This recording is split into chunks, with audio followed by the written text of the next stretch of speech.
கண்ணியத்திற்குரிய எல்லாம் வல்ல அல்லாஹ்வின் நல்லடியார்களே, அல்லாஹுடைய மகத்தான கிருபையினால் அவனுடைய மார்க்கத்தை தூய்மையான முறையில் அறிந்து கொள்வதற்காக நாம் எல்லாம் இங்கு ஒன்று குழும்பியிருக்கின்றோம். இங்கு பேசப்படும் இந்த கருத்தின் பயன் இம்மையிலும் மறுமையிலும் அல்லாஹ் நன்மையாக்கி வைப்பானாக என்ற பிரார்த்தனையோடு என்னுடைய உரையை நான் துவங்குகிறேன். கண்ணியத்திற்குரிய சகோதர சகோதரிகளே, தொடர்ந்து நாம் ரமலானினுடைய முதல் பத்திலே மறுமை வெற்றிக்கு என்ன வழி என்ற தொடர் தலைப்பின் கீழ் இன்றைய தினம் 9வது நாளை அடைந்திருக்கிறோம். இந்த 9வது நாளும் 10வது நாளும் இன்றைக்கு இருக்கக்கூடிய முஸ்லிம்கள் மறுமை வெற்றியை கேள்விக்குறி ஆக்குகிற பொருளாதாரத்திலே அவர்கள் செய்யக்கூடிய ஒரு தவறினால் மறுமை வெற்றி கேள்விக்குறியாக இருக்கிறது என்பதை நாம் இந்த சமூகத்தில் பார்க்க முடிகிறது. இதை பற்றி அல்லாஹுடைய தூதரும் அல்லாஹ் ரப்புல் ஆலமீனும் என்ன அறிவுரையை நமக்கு சொல்லி தந்திருக்கிறார்கள் என்பதை அறியாதவர்களாகவும் அதை பற்றி தெரியாதவர்களாகவும் இந்த செயல்பாடில் நாம் அனைவருமே மூழ்கி திளைத்து மறுமை வெற்றி இதில் இருக்கிறதா என்ற அந்த கேள்வியிலேயே வாழ்ந்து கொண்டிருக்கிறோம். அப்படிப்பட்ட ஒரு விஷயம்தான் இந்த கடன் என்பது. இந்த கடன் என்ற இந்த ஒரு விஷயத்தில் 2 நபர்கள் இதிலே ஈடுபடுகிறார்கள். ஒன்று கடன் கொடுப்பவர், மற்றொருவர் கடன் வாங்குபவர்.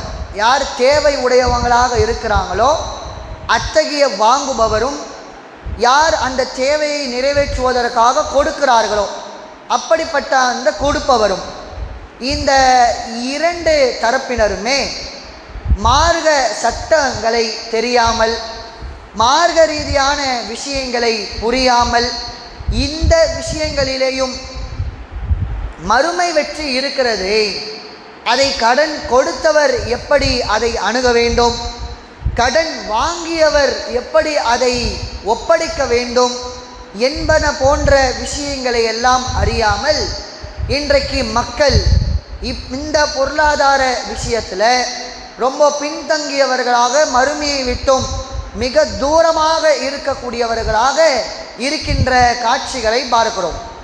அல்லாஹுடைய தூதர் அவர்களுடைய காலத்திலே ஜனாசா தொழுகை நடத்துவார்கள். அந்த ஜனாசா தொழுகை என்பது மற்றவர்களும் நடத்தலாம். ஆனால் அல்லாஹுடைய தூதர் அவர்கள் பல ஜனாசாக்களுக்கு தொழுகை நடத்துவார்கள். எந்த ஒரு ஜனாசா இருந்தாலுமே அதற்கு நான் நடத்துகிறேன் என்று முன்வந்து அல்லாஹுடைய தூதர் அவர்கள் நடத்துவார்கள். அதே மாதிரி மற்றவர்கள் அந்த ஜனாசாவை பற்றியான தகவலை அல்லாஹுடைய தூதருக்கு சொல்லாமல் அந்த ஜனாசா அடக்கம் செய்யப்பட்ட பின்னாலுமே அந்த கபருக்கு சென்று என்னுடைய துவா அந்த ஜனாசாவுக்கு கிடைக்கட்டும் என்று சொல்லி அந்த கபரிலேயுமே சென்று ஜனாசா தொழுவிக்கக்கூடியவர்களாக அல்லாஹுடைய தூதர் அவர்கள் இருப்பார்கள் என்று ஹதீஸ்களில் நம்ம பார்க்கிறோம். இப்படி எந்த ஜனாசாவை எடுத்துக்கொண்டாலுமே அல்லாஹுடைய தூதர் அவர்களுடைய துவா கிடைக்க வேண்டும் என்பதற்காக அவர்களே முன்வந்தும் தொழ வைப்பாங்க. சஹாபாக்களுமே அதுக்கு ஆசைப்பட்டார்கள். இப்படி இருக்கின்ற நிலையில் அல்லாஹுடைய தூதர் இடத்துல ஒரு ஜனாசா கொண்டு வரப்படுகிறது. அந்த ஜனாசா கொண்டு வரப்பட்ட உடனேயே அந்த ஜனாசாவை பற்றியான ஒரு கேள்வியை அல்லாஹுடைய தூதர் அவர்கள் கேட்கிறார்கள். ஹல் அலைஹி மின் தைன், அவர் மீது ஏதாவது கடன் இருக்கிறதா ஏதாவது அந்த ஜனாசா மற்றவர்களுக்கு கடன் பாக்கி உள்ளவர்களாக இருக்கிறார்களா என்று கேட்கும் பொழுது அதற்கு சஹாபாக்கள் பதில் சொல்லுவார்கள், அந்த முதல் ஜனாசா கொண்டு வந்தாங்களே அந்த ஜனாசாவிற்கு எந்த கடனுமே இல்லை, அவர் எந்த ஒரு கடன் எதையுமே திருப்பி கொடுக்க வேண்டிய ஒரு நிலையில் இல்லை என்று சொன்ன உடனேயே நபிகள் நாயகம் ஸல்லல்லாஹு அலைஹி வஸல்லம் அவர்கள் அந்த ஜனாசாவிற்கு தொலை வச்சாங்க.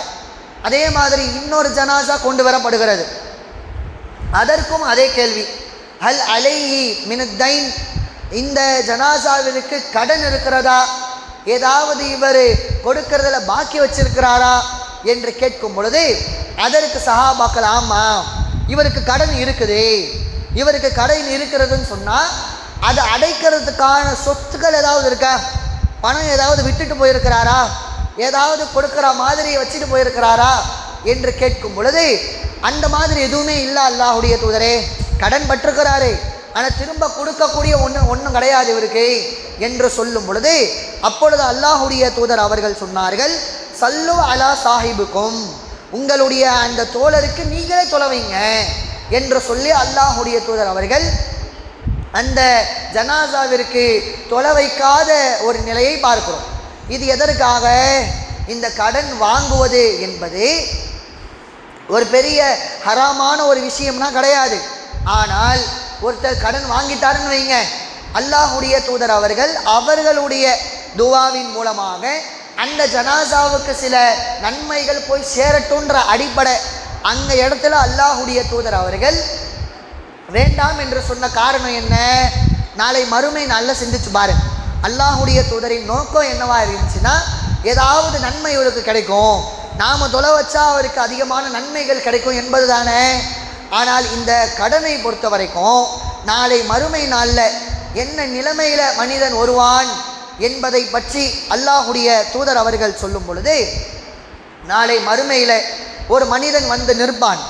அவ்வாறு நிற்கும் பொழுது மன் கானத் லஹு லுல்மத்துன் லி அஹதின், அல்லாஹுடைய தூதர் அவர்கள் அறிவுரையாக சொல்கிறார்கள், உங்களில் எவரேனும் மற்றவர்களுக்கு அநியாயம் செய்தீர்களே ஆனால், அநியாயம் இழைத்திருப்பீர்களே ஆனால், அப்படிப்பட்ட அந்த மனிதரிடத்துல எந்த விஷயத்திலெல்லாம் மின் இறுதிகி, அவருடைய மான விஷயத்தில், அவருடைய மான விஷயத்தில் நீங்கள் ஏதாவது அவருக்கு துரோகம் செய்திருக்கலாம், அவருக்கு அநியாயம் செய்திருக்கலாம், அவருடைய மானத்தினுடைய விஷயத்தில் நீங்கள் விளையாடி இருக்கலாம், அப்படிப்பட்ட அநியாயம் ஒன்று இருக்கிறது.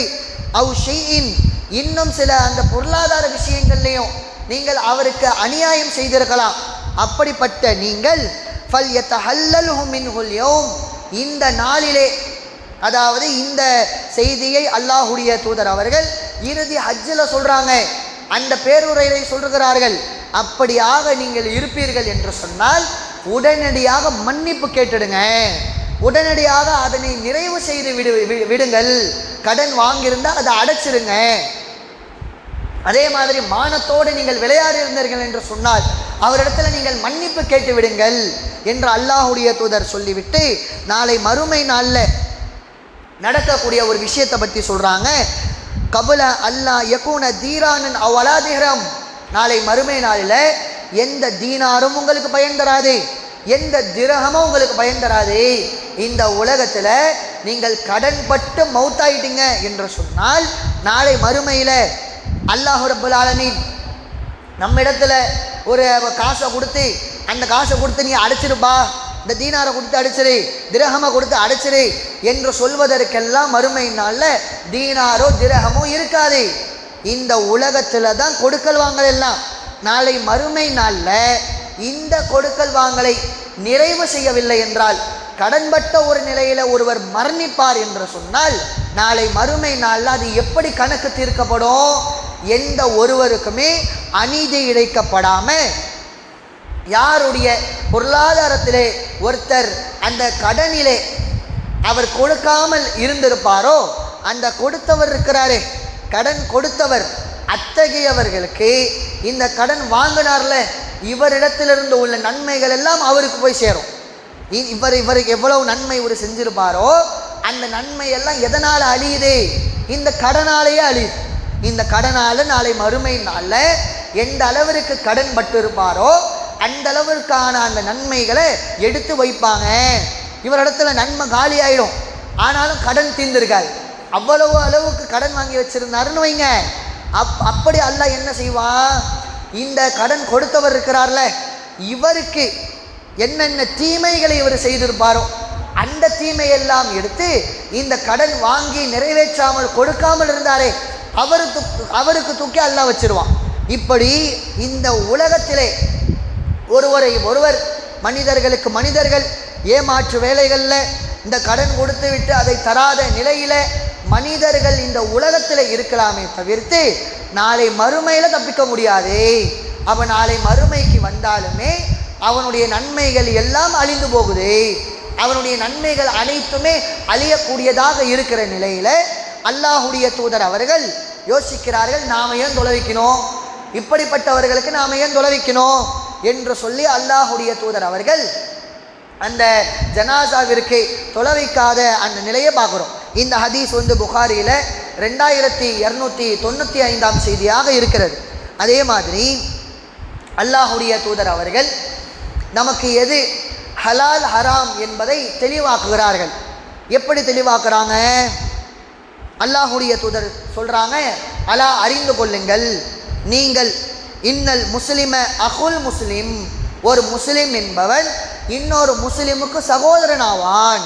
அப்படிப்பட்ட உங்களுடைய சகோதரின் விஷயத்தில் ஃபலைஸ யுஹில்ல லி முஸ்லிமின் மின் அஹீ ஷைஉன், உன்னுடைய சகோதரனிடத்திலிருந்து அவனிடத்திலிருந்து எதையும் எடுக்கிறதுக்கு உங்களுக்கு ஹலால் கிடையாது.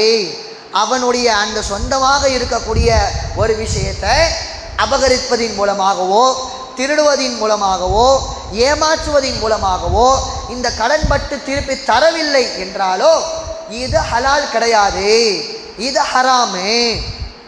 ஒரு மனிதருக்கு ஒரு முஸ்லிமுக்கு அவன் தன்னுடைய முஸ்லிமை ஒரு சகோதரனாக பார்க்கணும். அப்படிப்பட்ட அந்த சகோதரின் விஷயத்தில் நீங்கள் அவனிடத்திலிருந்து ஒன்றையுமே எடுக்கக்கூடாது. அவனுக்கு உள்ள அந்த கணக்கை அனைத்தையுமே முடித்து விட வேண்டும் என்பதை அல்லாஹுடைய தூதர் அவர்கள் சொன்ன செய்தி திருமதியில் 3087 செய்தியாக இருக்கிறது. அதே மாதிரி நம்ம அனைவருக்குமே தெரியும், ஷஹீத் என்பது பெரிய ஒரு அந்தஸ்து. அல்லாஹுடைய பாதையில் போரிட்டு அல்லாஹ்விற்காகவே தங்களுடைய உயிரை மாய்த்து கொண்டவர்கள் ஷஹீத் எனப்படுவார்கள்.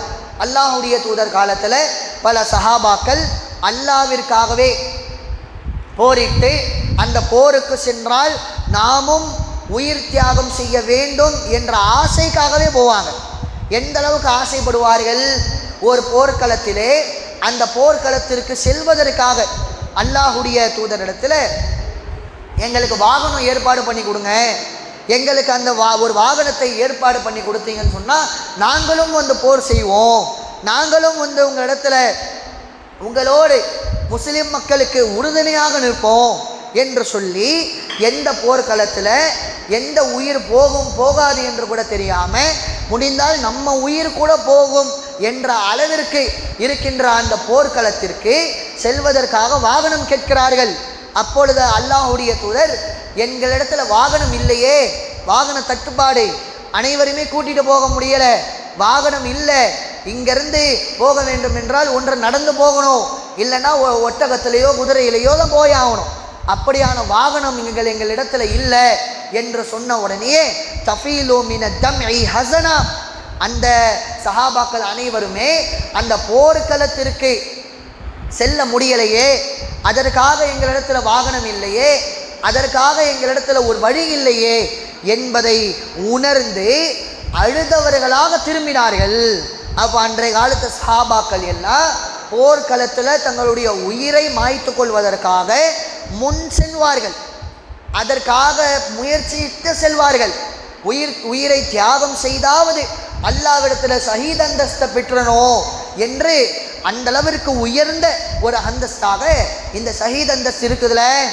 இந்த ஷஹீதை பற்றி அல்லாஹுடைய தூதர் அவர்கள் சொல்லுகிறார்கள், யகுஃபிரு லிஷ்ஷஹீதி குல்லு தம்பின், யார் அல்லாஹ்விற்காக உயிர் தியாகம் செய்கிறாரோ அவருடைய பாவங்கள் அனைத்தும் மன்னிக்கப்படும், அவருடைய பாவங்கள் அனைத்தையுமே அல்லாஹ் ரப்பல் ஆலமீன் மன்னிக்கக்கூடியவனாக இருக்கிறான்.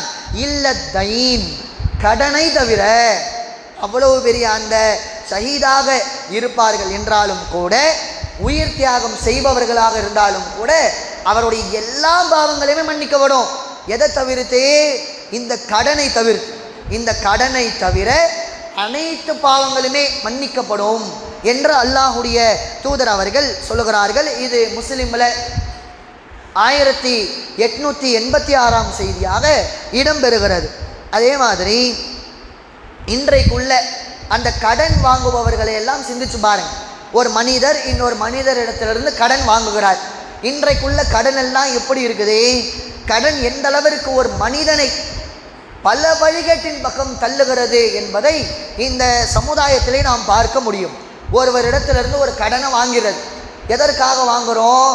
இன்றைக்கு பல நபர்கள் கடன் வாங்கிறதே எதற்காகனா, திருப்பி கொடுக்க கூடாதுன்றதுக்காக தான். திருப்பி கொடுக்கின்ற அந்த நோக்கம் வெகு சில மக்கள் கிட்ட தான் இருக்கே தவிர்த்து, அது எப்படியாவது வாங்கிடணும், நம்முடைய தேவையை முடிச்சிடணும். இப்போதைக்கு நம்முடைய தேவையை முடிச்சிட்டோம்னா அந்த கடனை திருப்பி செலுத்தாத அந்த நோக்கத்திலேயே மக்கள் வாங்கக்கூடியவர்களாக இருக்கிறாங்க. இதனால் என்ன ஆகுது?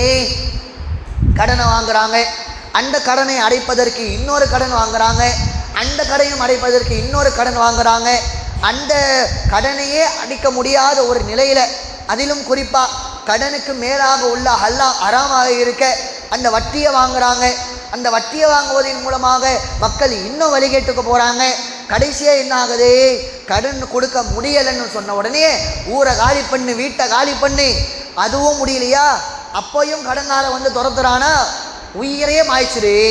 கடன் கொடுக்க முடியலைன்னா இது எந்த அளவுக்கு வழிகேட்டில் தற்கொலை என்ற அளவிற்கு இது கொண்டு செல்லுகிறது என்பதை நாம் உணர்ந்து கொள்ள வேண்டும். அதனால் நாம் ஒருவரிடத்தில் ஒரு கடனை வாங்குகிறோம் என்று சொன்னால், கடனை வாங்குவது தப்பு கிடையாது. இதில் கடன் வாங்குபவர்கள் என்ன சிந்திக்கணும்?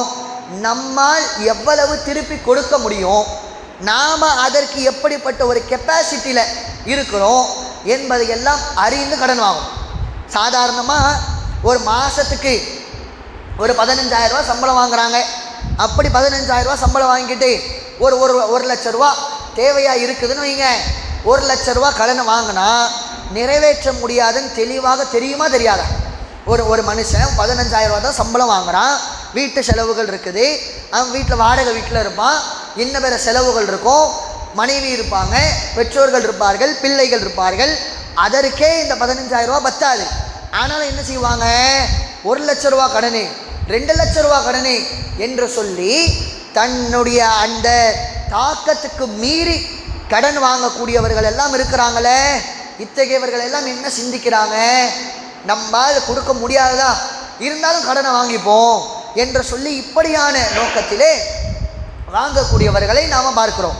ஆனால் அல்லாஹுடைய தூதர் அவர்கள் நமக்கு ஒரு அழகிய ஒரு வழிமுறையை இதற்காக சொல்லி தருகிறார்கள். ஒருவர் கடன் வாங்குகிறார்.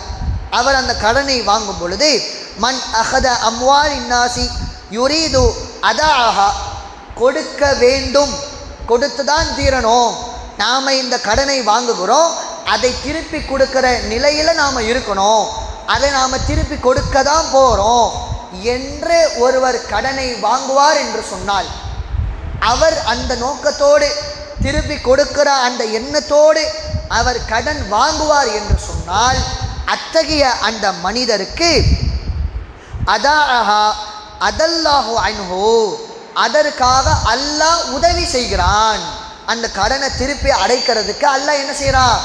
உதவி செய்யக்கூடியவனாக இருக்கிறான். கடனை வாங்கும் பொழுதே திருப்பி கொடுக்கணும், அந்த நோக்கத்தில் வாங்கணும். திருப்பி கொடுக்கணுன்ற நோக்கத்தில் வாங்கணும். அந்த திருப்பி கொடுப்பதற்கான எல்லா முயற்சிகளையும் செய்யணும். இவ்வாறு செய்வோமே ஆனால் அதற்கு அல்லாஹ் உதவி செய்கிறான்.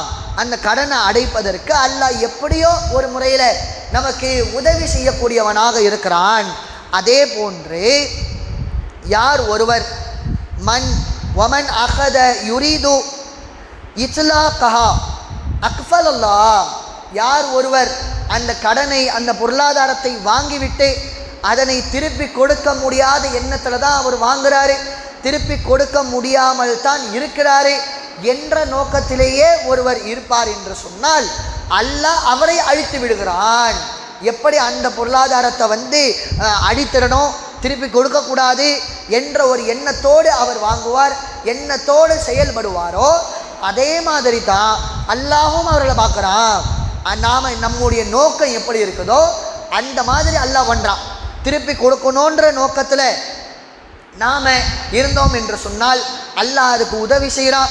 திருப்பி கொடுக்கக்கூடாது என்ற நோக்கத்தில் இருந்தோம் என்றால் அல்லாஹ் அதை நம்மை விட்டோம் அதை நிறைவேற்றாதவாறு தான் அல்லாஹ் ரப்பல் ஆலமீனும் செய்கிறான் என்பதை அல்லாஹுடைய தூதர் அவர்கள் சொல்லுகிறார்கள். இந்த செய்தி புகாரியில் 2387 செய்தியில் இருக்கிறது.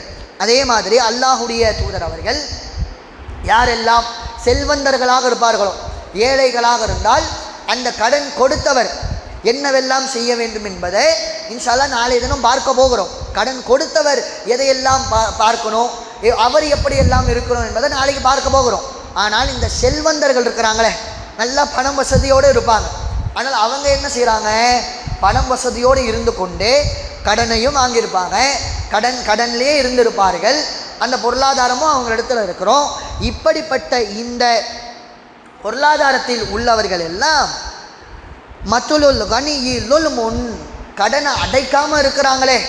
பொருளாதாரம் இருக்கும், காசு இருக்கும், கடன் கொடுக்கறதுக்கு காசு இருக்கும், ஆனாலும் இழுத்தடிப்பார்கள்.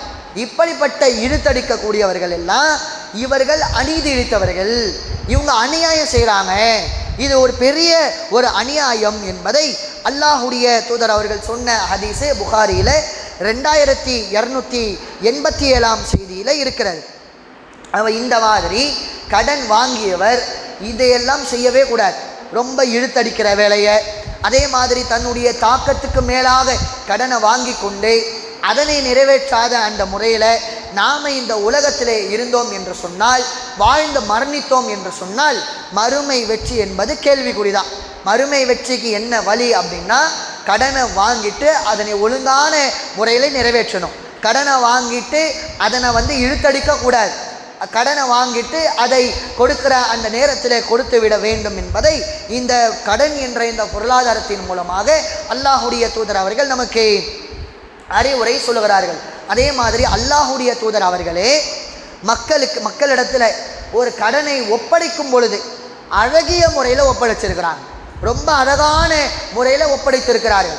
எவ்வளவு கடனாக வாங்கினார்களோ அதை விட சிறந்ததாக முறையில் அவர்கள் கொடுத்து ஒப்படைச்சிருக்கிறாங்க என்ற ஹதீஸு புகாரியில் 2305 செய்தியில் பார்க்கலாம்.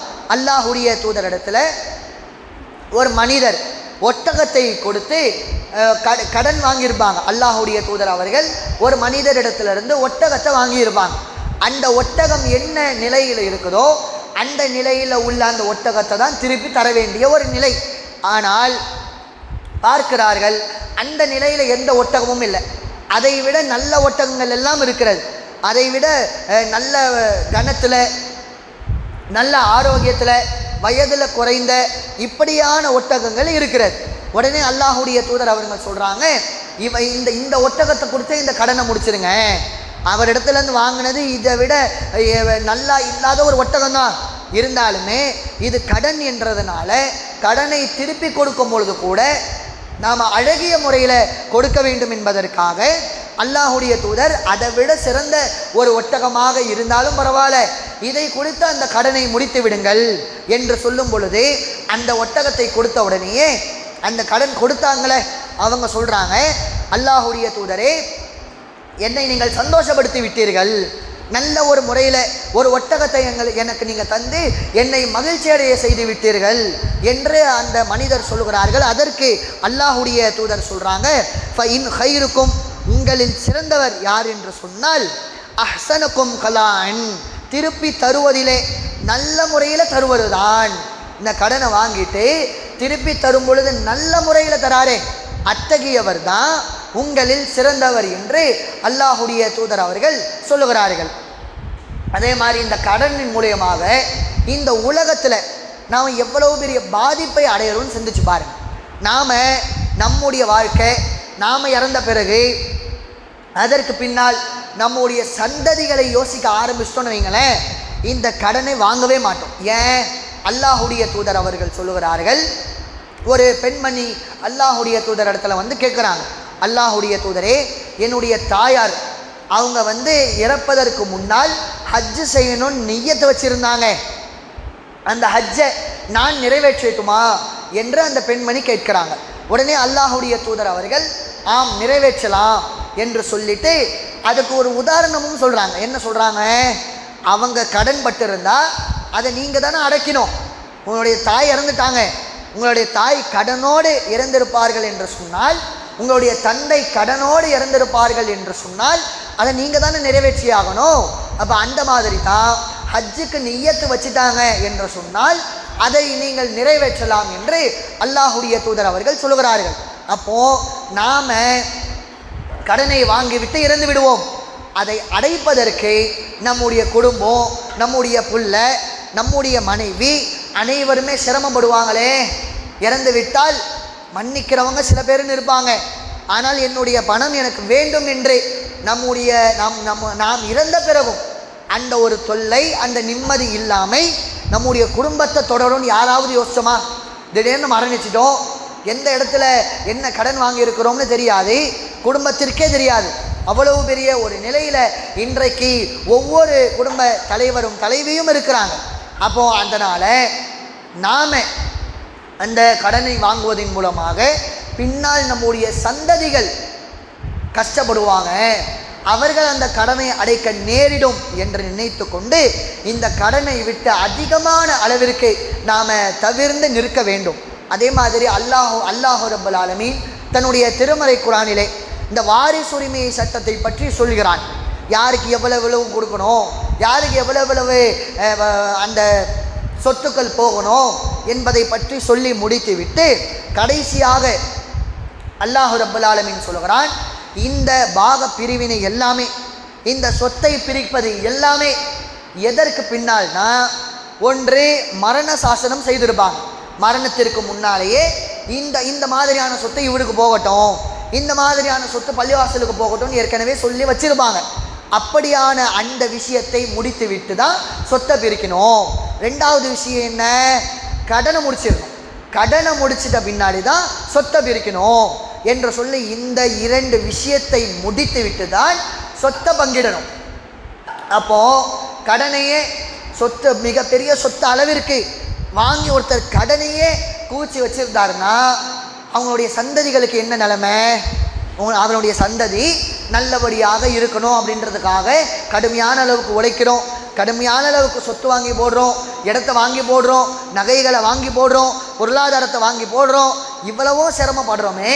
அந்த சிரமத்தோடு கடனையும் வாங்குகிறோமே, அந்த கடனை முழுவதுமாக அடைத்து விட்ட பின்னால் தான் அந்த கடனும் மரண சாசனமும் முடித்து விட்டு அதற்கு அப்பால் இருக்கிற விஷயத்தை வச்சு தான் சொத்து பாக பிரிவினையே நடக்கணும் என்று அல்லாஹ் ரப்பல் ஆலமீன் சொல்லுகிறானே. இதை வைத்து சிந்தித்து பாருங்க. எத்தனையோ சொத்துக்கள், ஆபரண நகைகள், பணங்கள் எல்லாம் நம்ம இடத்துல இருக்கும்.